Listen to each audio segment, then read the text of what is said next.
Hello guys, welcome to my new channel Dev blog. আজকে আমরা আসছি আমবাড়িতে পিকনিক করতে। আজকে হলো 24 ডিসেম্বর, আজকে হচ্ছে সানডে। তাছাড়া সবাই মিলে আজকে পিকনিক করব।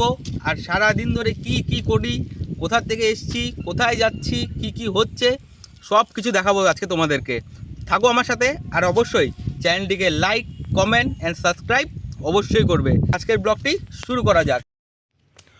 ছুটির দিন, শীতের সকাল, ঠিক করলাম আজ পিকনিক করতে যাব আমবাড়িতে, দাদার ফার্ম হাউসে। কিন্তু বাইরে বেরিয়ে দেখি প্রচণ্ড রোদ। বুঝে উঠতে পারছিলাম না এটা শীতকাল না গরমকাল।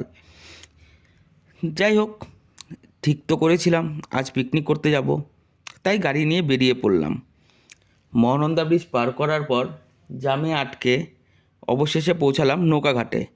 এখানে তো এসে দেখি বড়দিন এবং নতুন বছরের ওয়েলকামের জন্য নৌকাঘাট নতুন করে সেজে উঠেছে।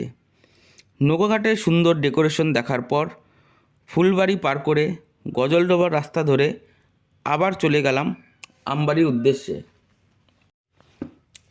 ফার্মে ঢুকেই দেখি সামনে একটা ছোট্ট পুকুর, যেখানে দাদা আগের থেকেই বড়শিয়াতে মাছ ধরছে, কিন্তু একটি মাছও ধরতে পারেনি।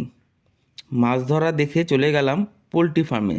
এখানে হাজার হাজার পোলট্রির ছানা রাখা আছে, কিন্তু তাদের মধ্যেই কিছু মুরগির ছানা অসুখের কারণে মারা গেছিল। তারপর চলে গেলাম নিজের জীবনে প্রথমবার বড়শি দিয়ে মাছ ধরা ট্রাই করতে। আজকে যেন মাছরা বলেই দিয়েছে, যতই খাবার দাও না কেন, আজ তোমার বড়শিতে ফাঁসবো না।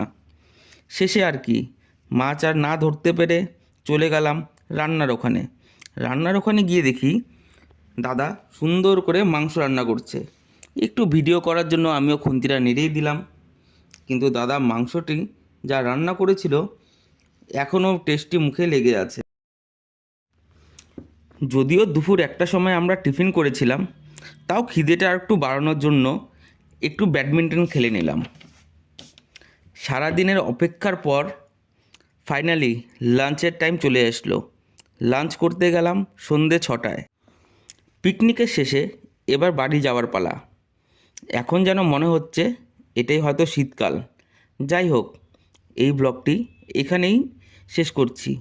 অনেক কিছু ছাড়া পড়লো, চেষ্টা করব নেক্সট ব্লগে আরও ভালো করে করার। খুব তাড়াতাড়ি নতুন একটি ট্রাভেল ব্লগ নিয়ে আসতে চলছি সবার সামনে। সকলকে জানাই মেরি ক্রিসমাস। সবাই সাপোর্ট করো।